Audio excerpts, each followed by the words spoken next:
as represented by the two senators from Maine, who are both quite moderate, probably at the lefternmost spectrum of GOP members of the Senate. It sounds to me like the state-level politics that are happening don't reflect necessarily that kind of political profile. No, it's a complete break with the history of the Republican Party in Maine. I mean, it used to be known for this kind of New England moderatism, and now it's really changed. And you can see behind me there's obviously a lot of Ron Paul momentum going on as well. You've had a very contentious battle over the issue of same-day voter registration, and one of the reasons I want to have you on was just to talk the viewers through that, because it's an interesting window into larger fights that are happening all over the country about access to the ballot and the way access to the ballot is going to be regulated or excessively tightened. What happened in Maine with respect to same-day voter registration? Well, when Republicans came into office, one of the things they went after was Maine's history of open democracy, our history of same-day voter registration, and making sure people have access to the ballot and to the vote. And so they tried to repeal that. Maine was actually the first state to have same-day voter registration. It's worked great for 40 years. And there was a real backlash against that.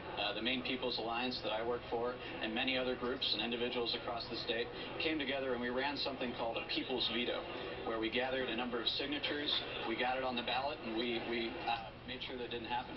And that election was in 2011, am I right? That's right. It was in November, and we had to gather 70,000 signatures in the space of about a month to put the law on hold. And that kind of grassroots effort had never been done that quickly before.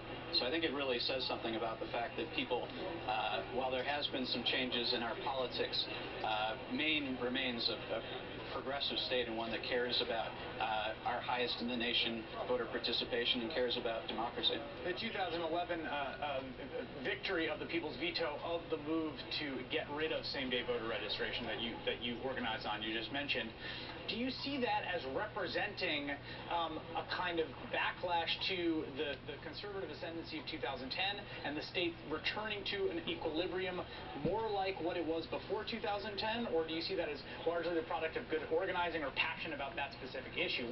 Where is the state right now in that kind of oscillating spectrum as we head into 2012? Well, I think we're kind of headed towards something new here. So we saw on that same day that we won the stopping repeal of same-day voter registration here, victories in Ohio, victories in other places across the country.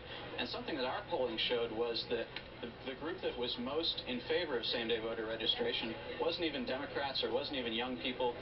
It was people that supported the goals of the Occupy Wall Street movement. And that was actually a larger group of people than even there were Democrats in the state. So I think there's a real backlash against corporate control in general.